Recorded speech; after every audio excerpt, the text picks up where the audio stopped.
પૂજ્ય વ્યાસપીઠ ઉપર વિરાજમાન જનકગીરી બાપુનું સન્માન થયા પછી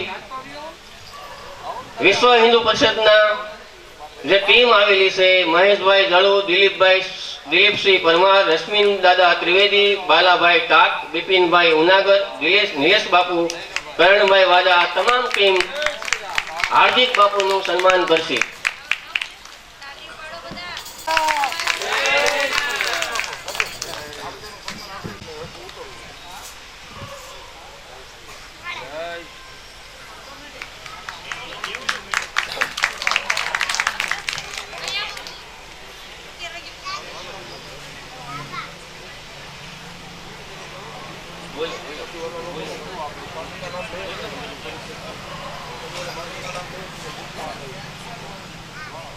વિશ્વ હિન્દુ પરિષદની જે ટીમ આવેલી છે તે પૂજ્ય હાર્દિક બાપુનું સન્માન મહેશભાઈ જળુ, દિલીપભાઈ પરમાર, રશ્મિન દાદા ત્રિવેદી, બાલાભાઈ ટાક, બિપિનભાઈ ઉનાગર, નિલેશ બાપુ અને કરણભાઈ વાજા, આ તમામ ટીમ હાર્દિક બાપુનું સન્માન કરશે.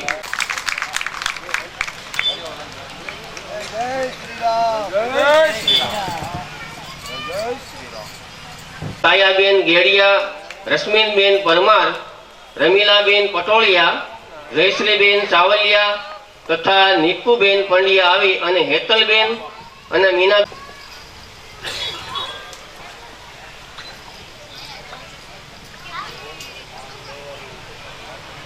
દુર્ગાવાહિની તેમજ માતૃશક્તિના બહેનો રમીલાબેન પટોડિયા, જયશ્રીબેન સાવલિયા, છાયાબેન ગેડિયા, હેતલબેન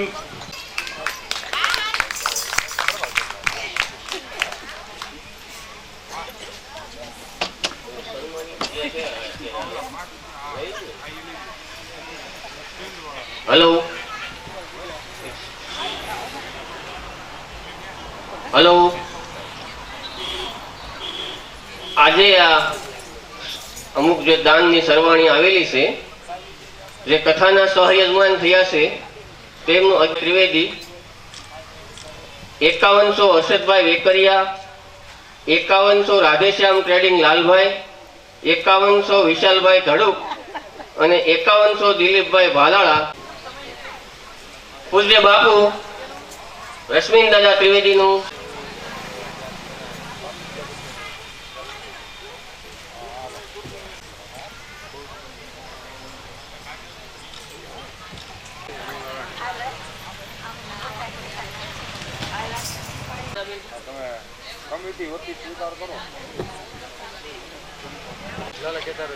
રમીલાબેન પટેલ અને પૂજ્ય બાપુ એમનું સન્માન કરશે. વ્યાસપીઠ ઉપરથી કથા રસપાન.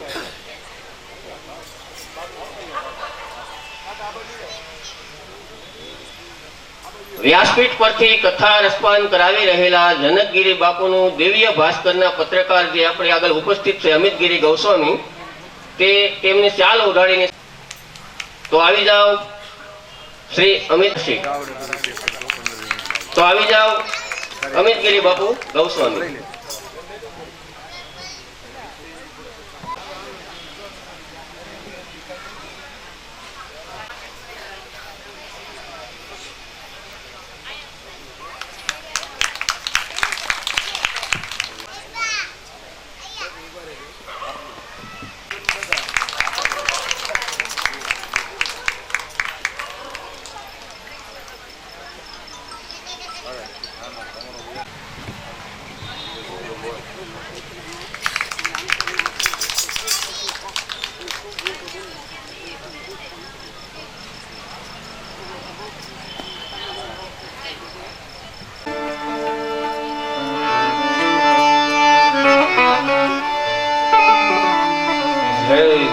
शिव कथा, जय श्री शिव कथा, जय जय शिव कथा, जय श्री शिव कथा, जय जय शिव कथा, जय श्री शिव कथा, जय जय शिव कथा, जय श्री शिव कथा. जिसे श्रवण कर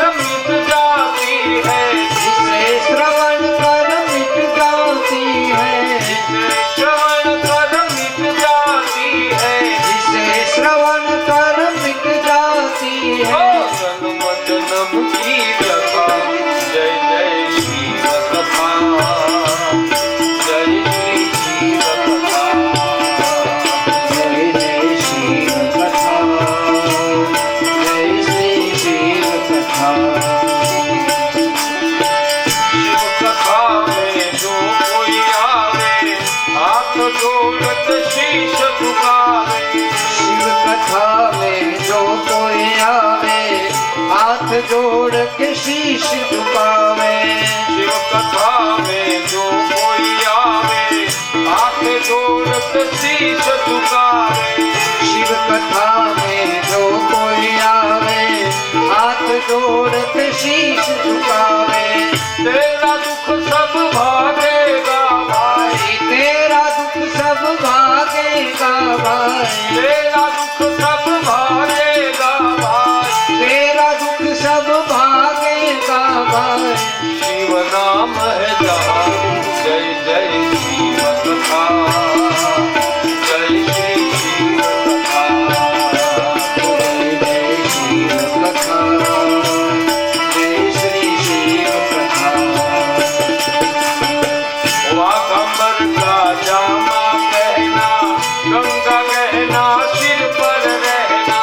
वाकंबर का जामा पहना, गंगा गहना सिर पर रहना। ये वाकंबर का जामा पहना, गंगा गहना सिर पर रहना।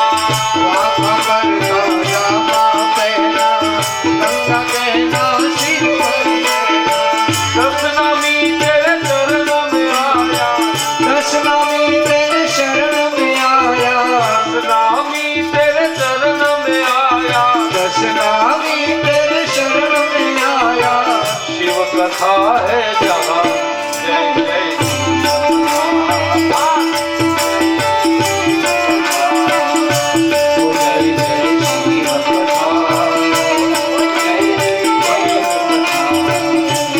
जय जय शिव कथा, जय श्री शिव कथा।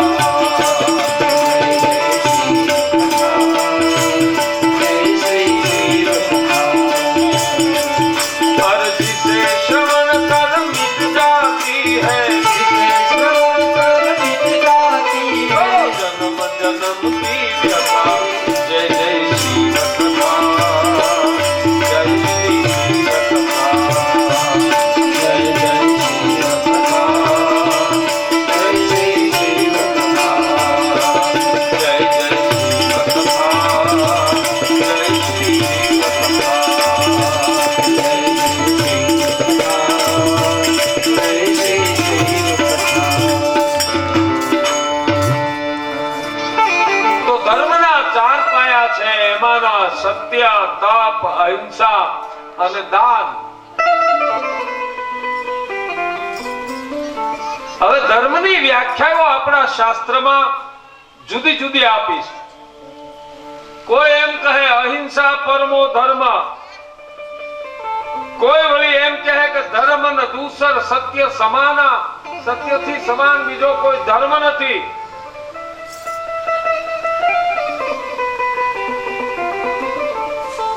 અલગ અલગ ધર્મની વ્યાખ્યા આપી છે. પણ સાચો ધર્મ એ છે જે મને તમને મોક્ષ સુધી લઈ જાય, જે બંધનમાં નાખે એ ધર્મ નથી, જે મને તમને મુક્ત કરે એ ધર્મ છે.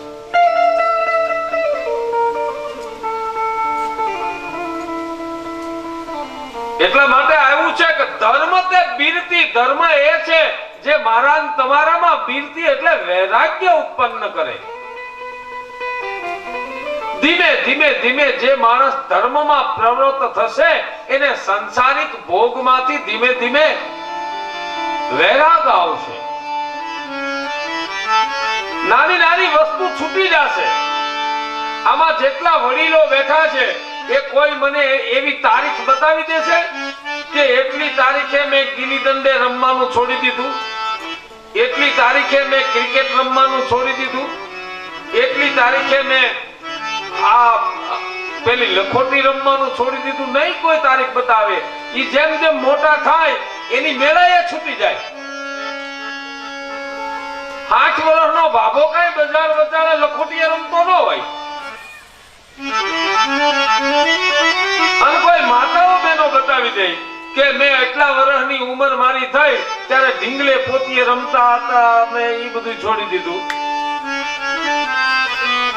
એટલા વર્ષની ઉંમર થઈ ત્યારે મેં કૂકે રમવાનું છોડી દીધું. એટલા વર્ષની ઉંમર થઈ ત્યારે મેં પાચીકે રમવાનું છોડી દીધું. એ તો બહુ મોટી ઉંમરની માવડીઓને ખબર હોય પાંચીકડા હું હોતા, કૂકા હું હોતા. હવેની અત્યારની જે નવજુવાન દીકરીઓ છે એને પાંચીકાની ખબર ન હોય પાંચીકડા હું છે.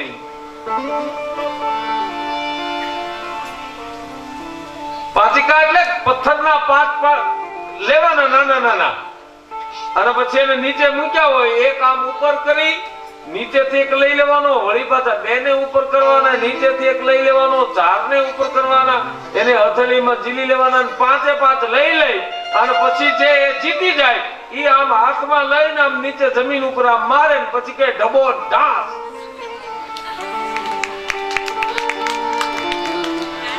એને પાંચીકડાની રમત કહેવાતી બાપુ. પણ એ રમત ક્યારે છૂટી ગઈ એ કોઈને ખબર ન હોય. 60 વર્ષ સુધી ડોહ્યું જો આ રેમા કરે પાંચીકડે અને ડબોન ઢાસ કર્યા કરે તો એને કાઈ નહીં. ડબોન ઢાસ તો જેની હારે મંડાણ છે એના થઈ ગયા.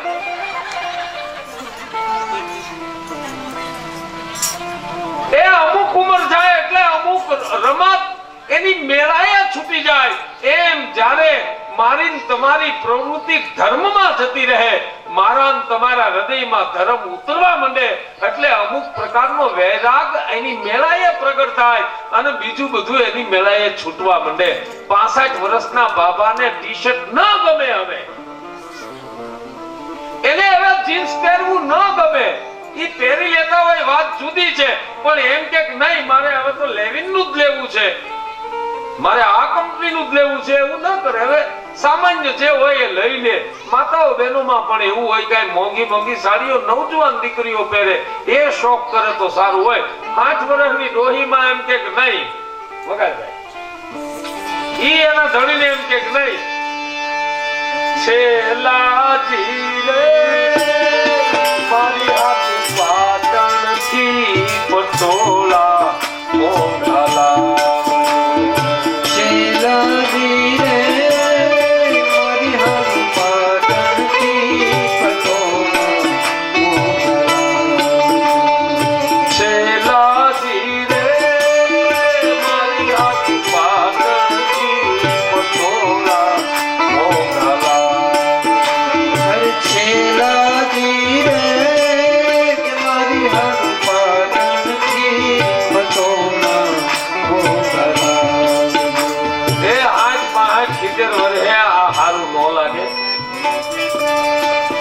એ તો બેતાળાના ચશ્મા લાવવાનું કહેવાય.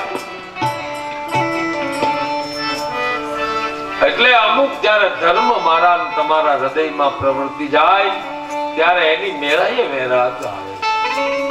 તો સાચો ધર્મ તે બિરતી, યોગ તે જ્ઞાના, અને જ્ઞાન મોક્ષ પદ વેદ વખાના. એવું જયારે જ્ઞાન થઈ જાય એ જ્ઞાન જ મને તમને મોક્ષ સુધી લઈ જાય. આવી વાત સુતજી મહારાજે જયારે કહી એટલે શૌનક આદિ ઋષિઓએ પ્રશ્ન કર્યો, બાપજી એ કહો કે હવે આ મોક્ષ કોને કહેવાય અને બંધન કોને કહેવાય? આ જીવાત્મા બંધાયો એમ કોને કહેવાય અને આ જીવાત્મા મુક્ત થયો, મોક્ષ એનો થયો એ કોને કહેવાય? એની વ્યાખ્યા કરો. શિવ મહાપુરાણમાં બહુ સરળ આપણે સમજી શકીએ એવી વ્યાખ્યા કરી છે કે પ્રકૃતિ આદિ 3 અને 8 પ્રકારની જે તન્માત્રા છે એનાથી જે બંધાયેલો જીવ છે એ બંધન બંધાયેલો જીવ કહેવાય. આ પ્રકૃતિ અને 5 તન્માત્રાઓથી જે મુક્ત છે એ જીવ મુક્ત કહેવાય. અને આ પ્રકૃતિ અને આ 5 તન્માત્રાઓને જે પોતાના વશમાં કરી લે એવો બધા જીવાત્માઓ જે છે એ બધા મોક્ષના અધિકારી છે. તો પ્રકૃતિ આદિ 3 એટલે પ્રકૃતિ, મહત્તત્વ અને ગુણાત્મક અહંકાર. હવે તમને થશે પ્રકૃતિ એટલે શું, મહત્તત્વ એટલે શું, ના ગુણાત્મક અહંકાર એટલે શું? આ બધી આની વ્યાખ્યા કરવાની સનાતન ધર્મ વાળાને ખબર હોય, પણ ખબર આપણે એમાંથી જુદા થઈ ગયા એટલે હું આ બધા તમને આમ એક એક વાતના ખુલાસા કરતા કરતા આ બધું કહું છું. મારા બાપ, ઘણી કથાઓ મારી છૂટી જાય છે, પણ હવે ભલે છૂટી જાય વાલા, જેટલું યાદ આવે એટલું તમારામાં રોપી દઉં તો ક્યારેક ઉગશે. તો પ્રકૃતિ એટલે એનું નામ છે, જે હું તમે ખાઈએ છીએ, પીએ છીએ, બોલીએ છીએ, હાલીએ છીએ, ચાલીએ છીએ, આ બધું જ કાર્ય કરીએ છીએ, એની પાછળની જે શક્તિ છે, જે બોલીએ કે એની શક્તિ, ચાલીએ એની શક્તિ, ખાઈએ એની શક્તિ, સાંભળીએ એ શક્તિ, જોઈએ એ શક્તિ, એ પાછળ જે શક્તિ કામ કરે છે એનું નામ છે મૂળ પ્રકૃતિ. એ શક્તિને પ્રકૃતિ કહે. એક અર્થમાં આપણે સામાન્ય રીતે પ્રકૃતિને સ્વભાવ કહ્યો છે. ઘણા ક્રોધી હોય, ઘણા એવા લોભી પ્રકૃતિના હોય તો ઘણી નથી કહેતા આપણે ભાઈ ઈ એની પ્રકૃતિ જેવી છે, ભાઈ જવા દો ને, એનો સ્વભાવને પ્રકૃતિ સાથે ગણી લીધો છે. પ્રકૃતિ એટલે મૂળ શક્તિ. બીજું મહત્તત્વ. મહત્તત્વ એટલે બુદ્ધિ, પણ એ બુદ્ધિ ક્રિયાત્મક બુદ્ધિ. બુદ્ધિશાળી તો પાગલે હોય છે જેનામાં બુદ્ધિ નથી. આપણે નથી કહેતા ઘણાને કે આનામાં જરાય બુદ્ધિ નથી. બુદ્ધિ તો એનામાં હોય. કોઈ પાગલને તમે જમવાનું આપો તો કાનમાં કોળિયા નહીં ભરાવે, એ મોઢામાં જ નાખશે. એનામાં એટલી બુદ્ધિ છે, ખાવું હોય તો મોઢાથી જ ખવાય, કાનથી ન ખવાય. પણ એ બુદ્ધિ ક્રિયાત્મક બુદ્ધિ નથી. બુદ્ધિ છે ખરી એની પાસે, ક્રિયાત્મક બુદ્ધિ નથી. ક્રિયાત્મક બુદ્ધિ છે મારી તમારી પાસે. આ કરાય, આ ન કરાય, આ પેલું થાય તો આમ થાય, એવા જે નિર્ણય શક્તિની બુદ્ધિ છે એ બુદ્ધિ, એને મહત્તત્વ કહે છે. અને ત્રીજું ગુણાત્મક અહંકાર, એટલે આપણા ગુણ રૂપી. કોઈનામાં સત્વ ગુણ વધારે હોય, કોઈનામાં તમો ગુણ વધારે હોય, કે કોઈનામાં રાજસ ગુણ વધારે હોય, તો સત્વ, તમસ અને રજ એ ત્રણેય પ્રકારના અહંકારો આપણી પાસે છે, આપણા અંદર રહેલા છે. એ અહંકાર ઉપરાંતના પૃથ્વી, જળ, વાયુ, તેજ અને આકાશ, આ જે પાંચ પંચ મહાભૂત છે, આ ત્રણ પ્રકૃતિ, મહત્તત્વ, ગુણાત્મક અહંકાર, પૃથ્વી, જળ, વાયુ, તેજ અને આકાશ, એમ કુલ 8 તત્વનું આ મારું તમારું શરીર બનેલું છે. 8 તત્વમાં જે બંધાઈ ગયો એ જીવ બંધન વાળો કહેવાય. એમાંથી જે છૂટો પડી ગયો એ મુક્ત જીવ કહેવાય. અને 8 તત્વને જે પોતાના કાબુમાં લઈ લે, પોતાના નિયંત્રણમાં લઈ લે, એ માણસ મોક્ષનો અધિકારી છે. હવે સમજાઈ ગયું ને મારા બાપ? તો હવે આગળ વધો. તો આ 8 તત્વનું મૂળ, 5 તત્વનું પૂતળું શિવ મહાપુરાણે આ તત્વ 3 એમાં વધારે મને તમને સુગમતાથી સમજાય એટલે કયા. એવું આ શરીર, આ બધી યોનિઓમાંથી, 84 લાખ યોનિઓમાંથી 4 લાખ વખત મને તમને માનવનો જન્મ મળે છે. અને એ જન્મ એટલા માટે જ મળે છે ફરી વખત મારે તમારે આ ધરતી ઉપર પાછું અવતરવું ન પડે. એટલા માટે હું તમે કઈ સત્કાર્ય કરીને, કઈ દાન કાર્ય કરીને, કઈ પુણ્ય કાર્ય કરીને પછી જ્યારે પરમાત્માના દરબારમાં જઈએ તો મારો તમારો એક દિવસ મોક્ષ તો થવાનો છે. કારણ કે આપણે એના અંશ છીએ. આપણે આ જીવ શિવનો અંશ છે, આ જીવ ઈશ્વરનો અંશ. એવું ગીતામાં કહ્યું ભગવાન કૃષ્ણએ. ઈશ્વર સર્વભૂતાનામ હૃદય તિષ્ઠતિ અર્જુનઃ. બધાના હૃદયમાં પરમાત્મા વસેલો છે, એ જ પરમાત્માના અંશ આપણે બધા છીએ. તો આપણે એક દિવસ મુક્ત તો થવાના, આપણો મોક્ષ તો થવાનો. પણ પછી આડાવડા ફરી ફરીને જઈએ એની કરતા આવા શિવ મહાપુરાણ કહેતું હોય તો સીધે સીધા સાદા રસ્તે ન જઈએ કે જલ્દી પહોંચી જઈએ. ગૂગલ કહે તમે વાત માની લેશો, પણ ગ્રંથ કહે એ ન માનો. તમે મોબાઈલમાં ગૂગલ જે કહે એ માની લેવાનું, પણ ગ્રંથ કહે એ નહીં માનો. આ મોટી વિડંબના છે. તો શિવ મહાપુરાણ કહે છે કે આ 8 તત્વોથી મારો તમારો આ દેહ બંધાયો. એ દેહથી વળી પાછા આપણે કર્મ કરીએ. કર્મ પણ 3 પ્રકારના.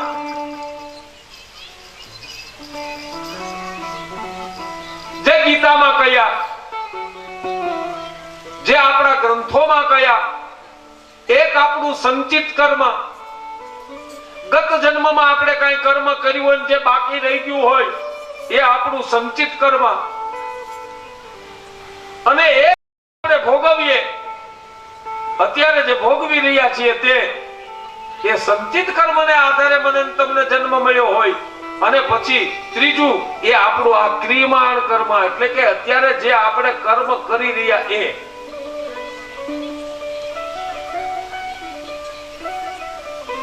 તો એ કર્મને લીધે વળી પાછો આ દેહ બંધાય, વળી પાછા આ દેહને લીધે કર્મ થાય, વળી પાછું એ કર્મને ભોગવવા માટે વળી પાછું દેહ બંધાય, વળી પાછા આપણે પુરુષાર્થ કરીએ, વળી પ્રારબ્ધ.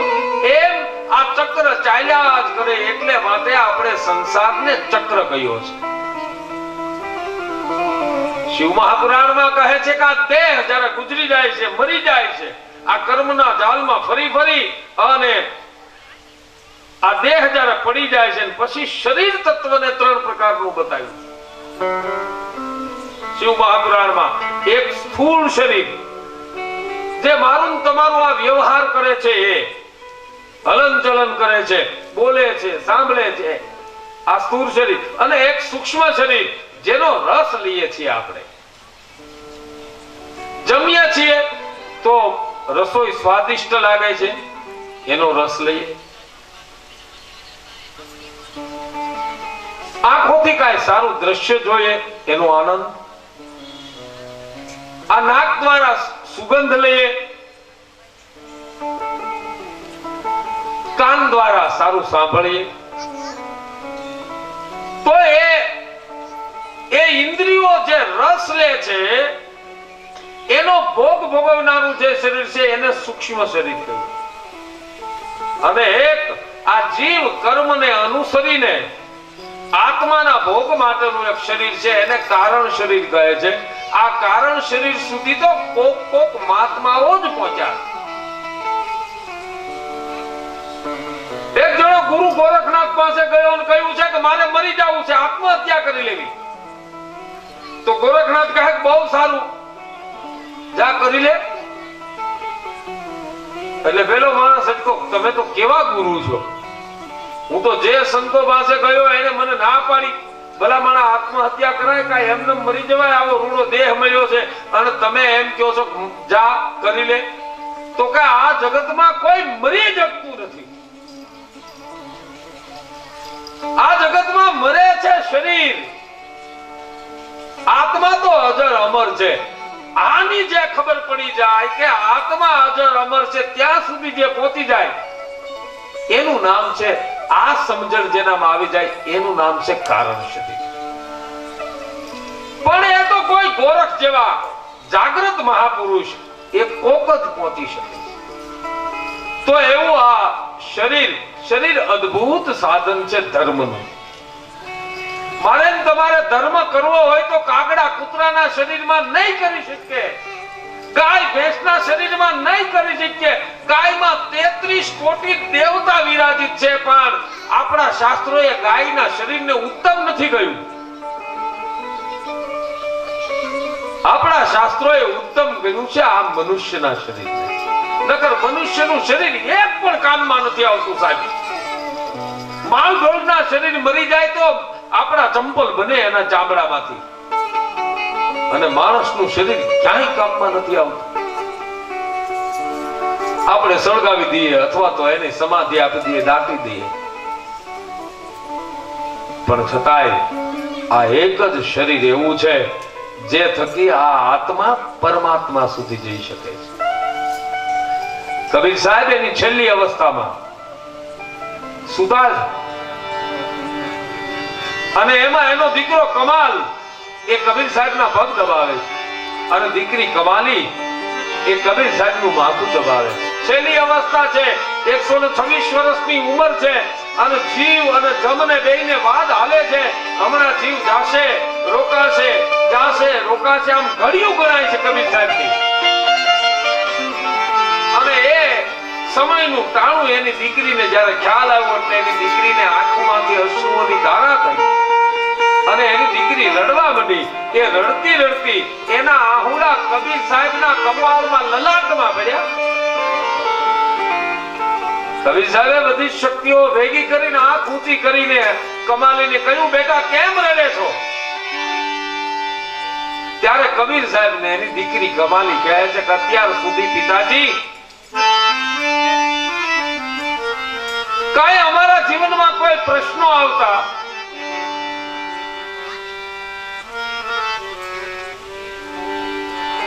ખબર ને પડી. આપણે પછી કરી નાખ્યું 2-5 મિનિટ ખબર. કઈ એવા અમારા જીવનમાં પ્રશ્નો આવતા ને એવું કઈ થતું ત્યારે અમે તમને પૂછતા,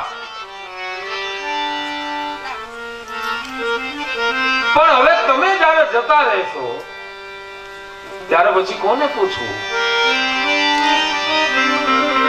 ઇતના દેવે हमको बता दे, हमको बता दे, ये समझ पकड़ मोरी मैया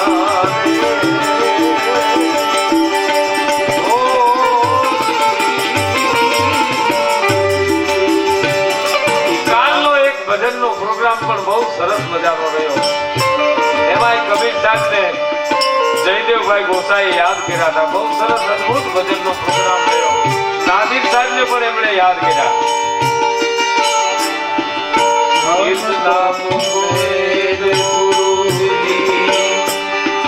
हमको बता